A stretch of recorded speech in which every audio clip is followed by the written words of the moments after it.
à tous et bienvenue dans cette nouvelle vidéo pour apprendre à coudre ensemble les poches du pantalon Springy. Donc pour commencer, vous aurez besoin des 4 morceaux de poche et des 2 devants du pantalon. Nous allons prendre donc une poche et un devant et faire correspondre la poche et son devant endroit contre endroit. Donc vous alignez tout simplement la poche sur le côté du pantalon, du short ou du pantacourt, c'est exactement la même chose. Et on va venir l'épingler pour pas qu'elle ne bouge. Surtout si vous travaillez un tissu fluide, il est important de bien fixer pour ne pas que cela bouge pour la piqûre. Donc je viens fixer et ensuite je vais prendre mon patron de poche et je vais venir couper sur la ligne qui est indiquée. Alors ici sur mon patron vous n'avez rien indiqué parce que ce n'est pas la version finale, mais vous il sera bien indiqué. Ensuite votre petit morceau, vous allez venir le placer comme ceci et vous en servir de gabarit pour tracer la ligne de piqûre. Donc je le place comme ceci et à l'aide d'un crayon effaçable, je trace soigneusement la ligne de piqûre.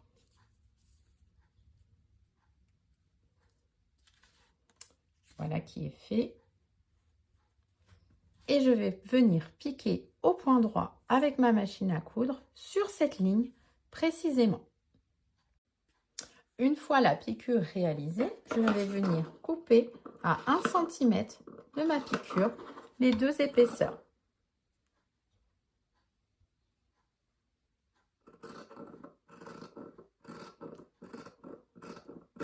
Et je vais cranter ici dans l'angle jusqu'au point de piqûre. Ensuite, on va venir retourner la poche de l'autre côté et on va venir placer et repasser pour la fixer avant de la surpiquer. Donc on prend le temps, surtout quand les tissus sont fluides et fins. Alors sachez que ces poches sont facultatives. Si vous ne souhaitez pas faire de poche, vous ne travaillez pas du tout avec les 4 pièces de poche et vous montez votre pantalon comme indiqué dans le reste du livret. Donc là, je vais épingler soigneusement et je vais surtout aller repasser pour bien écraser ma couture et faire en sorte qu'on ne voie pas le fond de poche revenir sur le devant. Voilà, comme ceci, et je vais bien aligner tout ça. Voilà, le repassage est effectué, donc précisément pour bien marquer l'emplacement de la poche, et on va venir surpiquer à 5 mm du bord à la machine au point droit.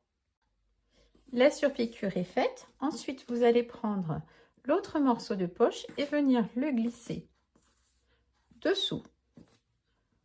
Et vous allez faire correspondre les poches ensemble et les épingler. Donc, les arrondis de poche vont avec les arrondis de poche. Comme ceci. Hop.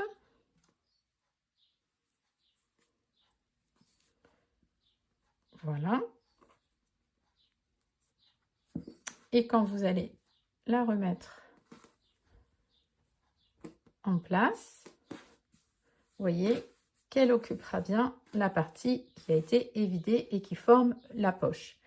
Donc cette étape, vous allez venir piquer le bord arrondi de la poche, tout ce tour, à 1 cm. De là à là, sans prendre donc avec le devant du pantalon, uniquement le bord de poche.